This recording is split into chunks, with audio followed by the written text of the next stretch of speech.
여러분들과 함께 기적 시리즈 10번째로 베드로 장모 열병 치유라는 제목으로 함께 말씀의 은혜 나누도록 하겠습니다. 이 말씀을 나눌 때에 크신 하나님의 은혜가 저와 여러분들 가운데 가득히 임하시기를 주님의 이름으로 축원합니다.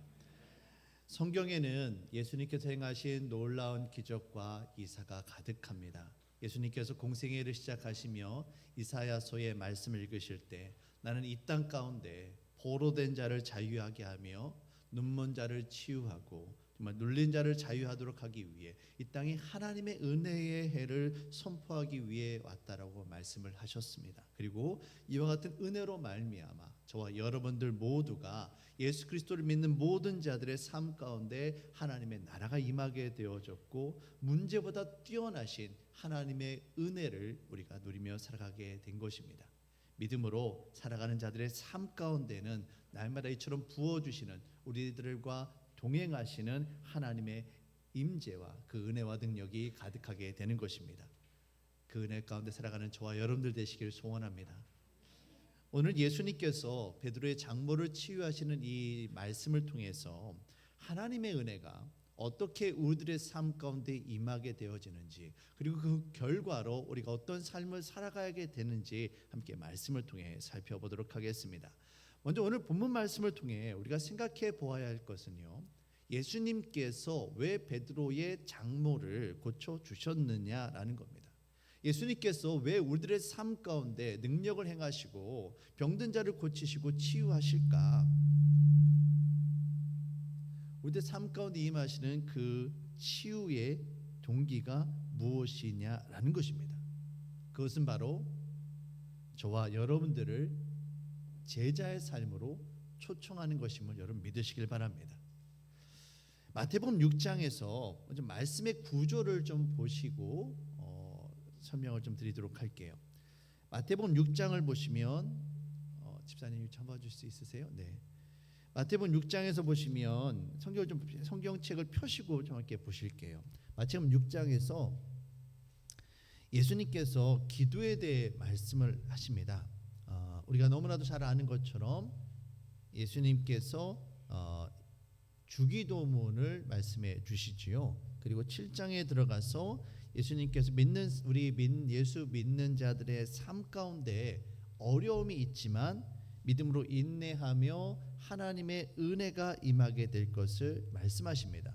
그리고 실제적으로 하나님의 능력이 우리의 삶 가운데 어떻게 나타나는지 그 증거를 이제 8장에서부터 하나씩 보여주고 계시거든요. 자, 8장 말씀을 보시면 8장 처음에 어떤 일이 있습니까? 나병 환자를 예수님께서 고쳐주시는 장면이 나와요. 그리고 5절 이하에서 백부장의 하인을 고쳐주십니다.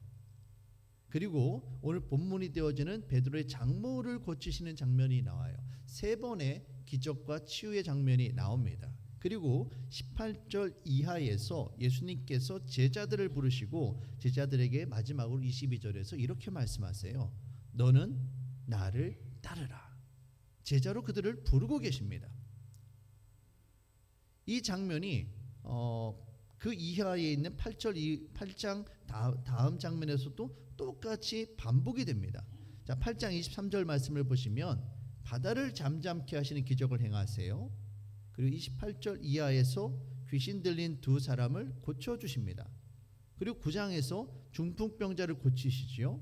그리고 그 다음에 9절에서 보시면 9장 9절에서 예수님께서 마태를 부르시는 장면이 나옵니다.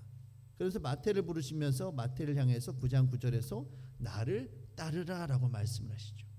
세 번의 기적, 세 번의 치유의 능력이 있고 제자를 부르시며 나를 따르라 하는 장면이 8장 9장에서 계속해서 반복이 되어지고 있어요. 이런 패턴이 반복되고 있는 거죠. 정말 그럴까? 다시 한번 확인해 보겠습니다. 자, 9장 18절 이하의 말씀을 보시면 예수님께서 이제 관리의 딸과 혈루증에 걸린 여인을 고쳐주세요. 그리고 27절 이하에서 맹인의 눈을 보게 하시며 뜨게 하시지요. 그리고 32절 귀신 들려서 말 못하는 사람을 고쳐주세요. 세 번의 기적과 치유의 사건이 있습니다. 그리고 10장에서 드디어 예수님께서 이렇게 말씀하세요. 마태복음 10장 1절 말씀입니다. 예수께서 그의 12 제자를 부르사 더러운 귀신을 쫓아내며 모든 병과 모든 약한 것을 고치시는 능력을 주시니라. 그리고 2절 이하에서 예수님의 제자들이 누구인지 그 이름이 쫙 나와 있습니다.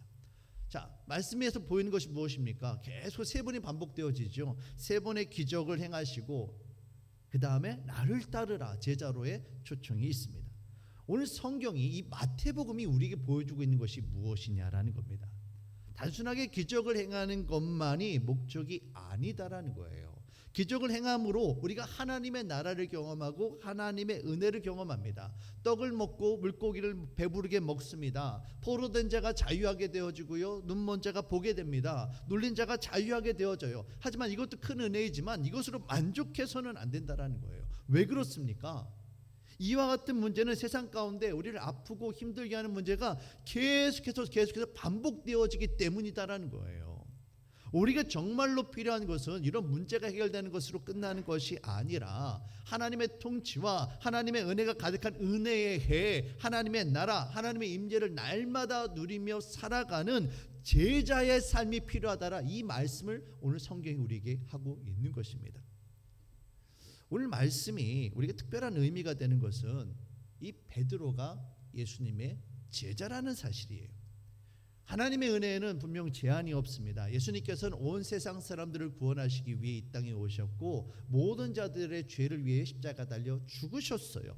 하지만 주님의 제자들, 특별히 주님의 나라와 영광을 위해서 자신의 삶을 헌신하고 있으며 주님의 말씀에 순종하며 살아가고 있고 자신의 자리를 버리고 따라 나선 제자들의 삶 가운데 하나님의 특별하신 은혜가 임하게 됨을 여러분 믿으시길 바랍니다.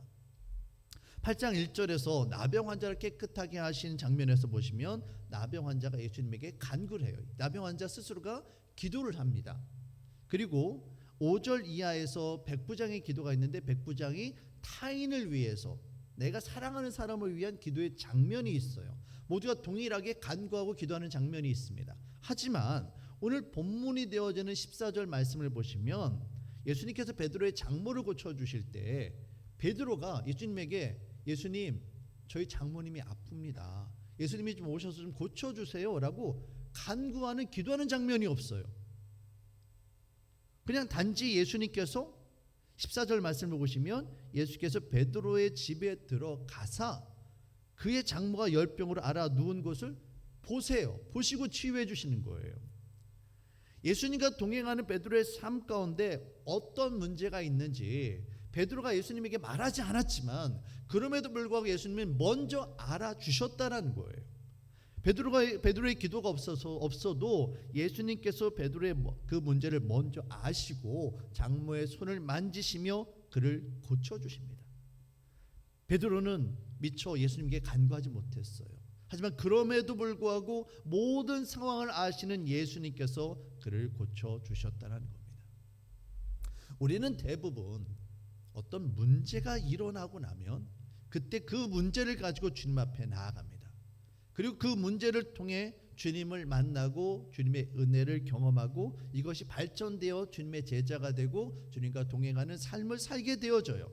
문제가 있어야 예수님을 만난다라는 거예요. 문제가 있어야만 예수님께 나아간다라는 겁니다. 그런데 베드로는 어떻습니까? 이미 이 단계는 뛰어넘은 사람이에요. 이미 예수님의 제자가 되어졌고 예수님과 동행하는 삶을 살고 있는 겁니다. 그런 상황 가운데 나의 삶의 문제를 다루지 못했고 살피지 못했지만 그럼에도 불구하고 이 모든 것을 아시는 주님께서 우리의 삶 가운데 일용할 양식을 공급하시는 하나님께서 베드로의 필요를 아시고 미리 이것들을 해결해 주셨다라는 거예요. 우리가 주님의 나라와 영광을 위해서 주님의 제자된 삶을 살아갈 때 때로 미처 우리의 것들을 면밀하게 살피지 못하고 준비하지 못한다 할지라도 우리의 모든 필요를 아시는 주님께서 저와 여러분들의 삶 가운데 필요한 모든 것들을 준비하시고 공급하시고 책임져 주시고 인도해 주심을 여러분 믿으시길 바랍니다. 이것이 바로 제자된 자의 삶의 특권이에요. 이것이 바로 주님의 길을 따라 나서는 성도의 특권인 것입니다.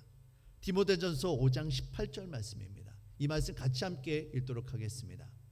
성경에 일러스되 디모데전서 5장 18절 말씀입니다. 제가 읽어드릴게요. 성경에 일러스되 곡식을 밟아 떠는 소의 입에 망을 씌우지 말라 하였고 또 일꾼이 그 삭슬 받는 것이 마땅하다 하였느니라. 일에서 밭에서 일하는 소의 입에 망을 씌우지 말래요. 또 일꾼이 그 삭을 박는 것이 마땅하다라고 합니다.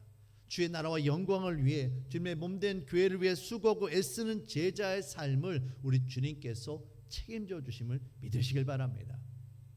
두 번째로 오늘 말씀을 통해 우리가 생각해 보아야 될 것은 치유의 방법입니다. 예수님께서 베드로의 장모를 어떻게 고치시나요, 여러분? 다른 말씀을 보시면 예수님께서 어떻게 말씀도 하시고요, 어떤 기도도 하시고 이렇게 하셔요. 그런데 오늘 말씀에서는 베드로의 장모를 치유하시는데 가만히 옆에 서서 그 손을 만져주십니다. 만져주심으로 병에서 고침을 받게 되어져요. 지금 베드로의 장모가 열병으로 앓아 누워 있습니다.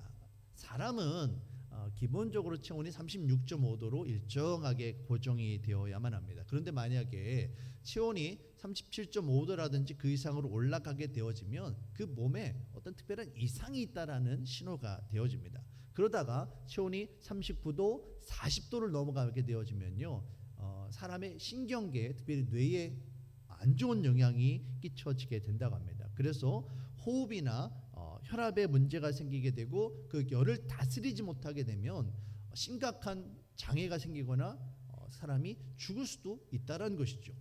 제가 예전에 학생 때 선교 여행을 갔는데 동남아시아에 있는 작은 산쪽 마을에 갔어요. 그런데 그 그 가정 가운데 어린 아이인데 허리가 뒤틀려 있는 겁니다. 왜 그런가 물어보았더니 어렸을 때 고열을 앓았대요. 근데 그것을 다스리지 못해서 그것이 이렇게 틀어져서 장애가 생기고 만 겁니다. 요즘에는 해열제가 있어서 그 해열제 한 알만 먹으면 얼마든지 다스릴 수 있습니다. 아이를 키우면서 가장 힘든 것이 사실 열이에요. 열이 펄펄 끓으면 어떻게 감당이 안 됩니다. 아들이 축 처죽 힘이 없습니다. 그런데 해열제를 먹고 열이 떨어지면 금세 아들이 기운을 차려요. 열만 다스리면 됩니다. 그런데 지금 베드로의 장모가 열병으로 누워 있는데 그때 당시에는 해열제가 없었어요. 효과적으로 열을 다스릴 방법이 없었던 겁니다. 그래서 성경에 나와 있는 이 열병에 걸리게 되어지면 대부분 열을 다스리지 못하고 3주 4주 앓다가 사람이 죽게 되었다라고 그래요. 근데 오늘 본문에서 예수님께서 이 베드로의 장모를 치유하실 때 어떤 특별한 약을 쓴 것도 아니고요, 어떤 게 아니었어요. 그죠? 손을 잡아주십니다. 그리고 베드로의 장모가 고침을 받아요. 여러분, 이 예수님의 그 가만히 만져주심, 이 사랑의 터치, 이것이 얼마나 큰 은혜가 되어지는지 모릅니다. 2차 세계대전이 끝나고 부모를 잃은 많은 고아들이 생겼습니다. 특히 유럽에서 이탈리아의 한 마을에 마을이 있는데 이 마을 중심에 강이 흐르고 있는데요. 여러분께서 아시는 것처럼 이탈리아는 세계대전에 좀 이렇게 책임 있는 그런 나라였습니다. 그래서 많은 피해를 입었죠. 이 마을에 강이 흐르는데 강 위쪽에는 연합군이 관리하는 고아원이 생겼어요. 그래서 시설도 깨끗했고요. 연합군에서 지원하는 음식이 풍족했습니다. 아이들 잘 돌볼 수가 있었습니다. 그런데 강 밑에 있는 고아원은 이탈리아 사람들이, 현지인들이 세운 고아원이어서 시설도 열악하고요, 음식도 부족하고요, 모든 것들이 좀 안 좋은 상황이었습니다. 그런데 놀라운 것은 주어진 환경과는 전혀 다르게 연합군이 돌보는 고아원의 아이들보다 이탈리아 사람들이 돌보는 그 환경이 열악했던 그 아이들이 생존율이 훨씬 높았다라는 거예요. 거의 2배 가까이 차이가 났다고 합니다. 그래서 사람들이 이게 어떻게 된 일인가 원인을 찾아보았더니 특이한 점이 하나 있었어요. 그것은 무엇이냐면 바로 이탈리아 사람들이 돌보는 고아원에 약간 정신이 좀 이상하신, 좀 마음이 아프신 분이 계셨던 거예요. 이 여인이 여자분이셨는데 전쟁 중에 그만 사랑하는 아이를 잃고 말았습니다. 그래서 그 충격으로 마음이 아프신 거예요. 근데 고아원에 있는 아이들을 바라보면서 이 아이가 마치 내 아이인 것처럼 착각하셔가지고 그 아이를 안아주신 거예요. 그리고 그 옆에 있던 아이들 보면서 또다시 이 아이가 내 아이인 줄 알고 안고, 그렇게 고아원에 있는 아이들은 이 아이 저 아이 다 안아주면서 다녔다라는 거죠. 그 고아들은 어떤 아이들입니까? 엄마를 잃어서 엄마의 품이 그리웠던 아이들이에요. 비록 나의 엄마는 아니지만, 온전하신 분은 아니지만 그분이 그 안아주니까 그 사랑의 터치와 그 엄마의 체온을 느끼면서 그 아이들이 그 힘든 시간들을 견뎌낼 수 있었다라는 거예요. 그것 때문에 고아원에 있는 아이들의 생존율이 2배 이상 높을 수 있었다라는 겁니다. 티파니 필드라는 심리학자가 지은 터치라는 책에 나온 내용이에요. 여러분, 우리 인간에게 있어서 무엇이 중요합니까? 100마디 말, 1000마디 말, 억만금보다 더 중요한 것이 무엇입니까? 이 사랑의 마음이라는 거예요. 예수님께서 베드로 장모님의 손을 만져주실 때 그냥 그를 만져주셨을까요? 예수님께서 많은 말씀은 안 하셨지만 그 가만히 만져주심에 얼마나 힘들었느냐, 얼마나 아프냐, 그 손을 어루만지면서 예수님께서 말씀해 주셨을 거예요. 그 만져주심을 통해, 예수님의 그 터치를 통해 치유의 능력이 나타났음을 여러분 믿으시길 바랍니다.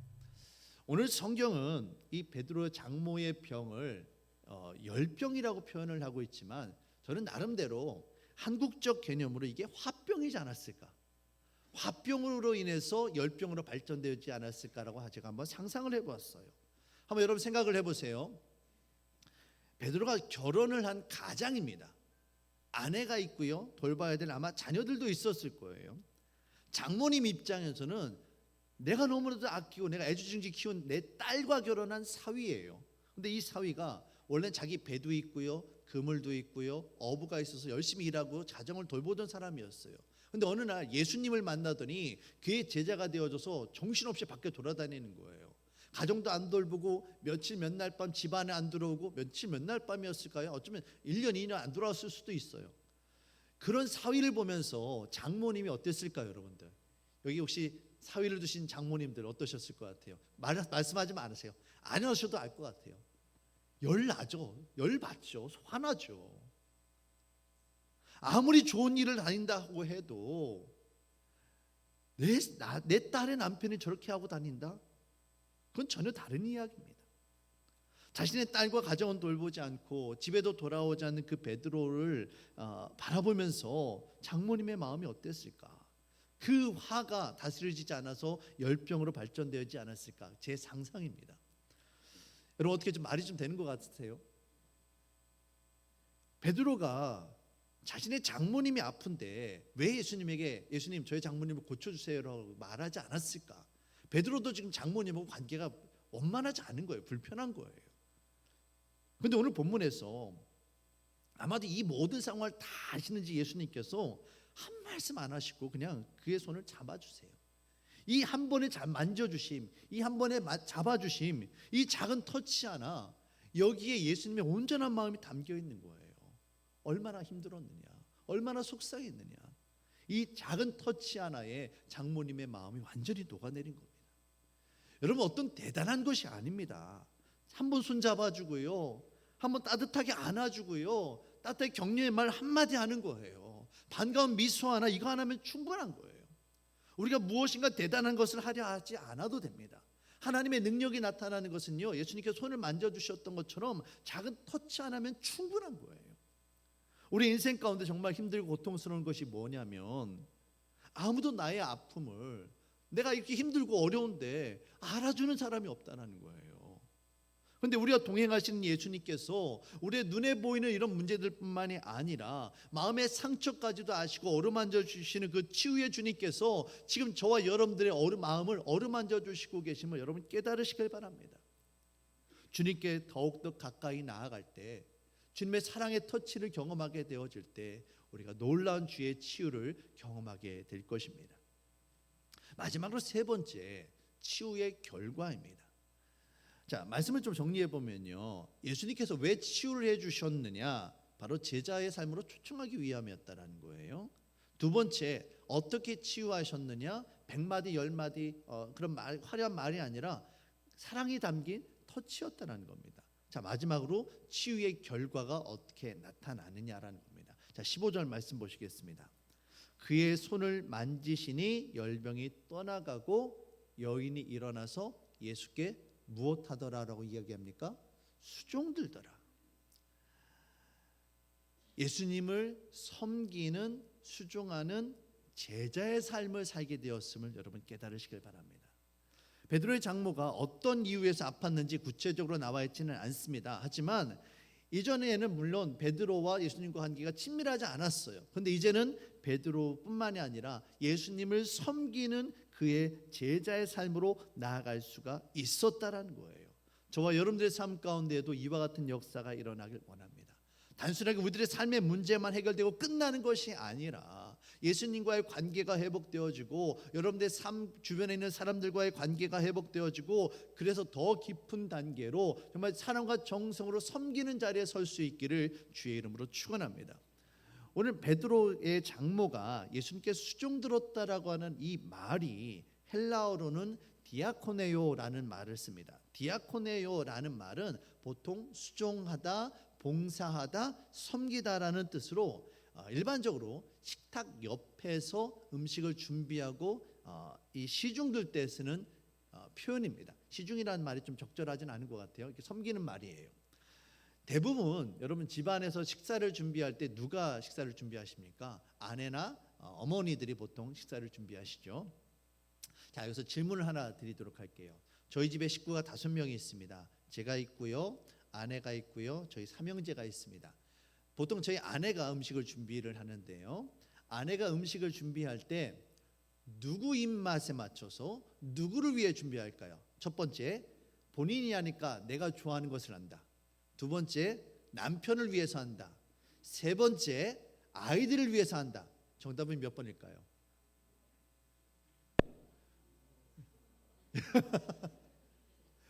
지사님 감사합니다. 일부 예배 때는요 모두가 다 3번이라고 하시는 거예요. 제 편은 아무도 없었어요. 근데 이게 맞아요. 이게 맞아요. 아무리 내가 좋은 것, 내가 매운 음식, 어떤 짠 거, 어떤 것을 좋아한다 할지라도 아무 소용이 없어요. 내가 사랑하는 아이들을 위해서 엄마는 음식을 하기 마련이에요. 대부분 집안에서도 마찬가지일 겁니다. 어머니들이 그런 것을 섬길 때 어떤 대가를 원하시나요? 아니에요. 아무런 대가 없어도 그저 남편과 자녀들을 사랑하는 마음으로 그거 하나만으로 충분히 섬길 수가 있는 거예요. 오늘 우리 교회에도 이와 같은 섬김이 있기를 바랍니다. 연말이 되면 자꾸 교회들마다 시험 드는 사람들이 있어요. 내가 이렇게 애쓰고 수고했는데 왜 나를 알아주지 않느냐라는 거죠. 죄송합니다. 그분은 섬김에 대해서 잘못 알고 계시는 거예요. 진정한 섬김은 알아주는 사람 없어도 아무런 대가 없어도 사랑하는 마음으로 수고하는 거예요. 오늘 성경에서 말하는 수종드니라 바로 이것이 사랑의 섬김입니다.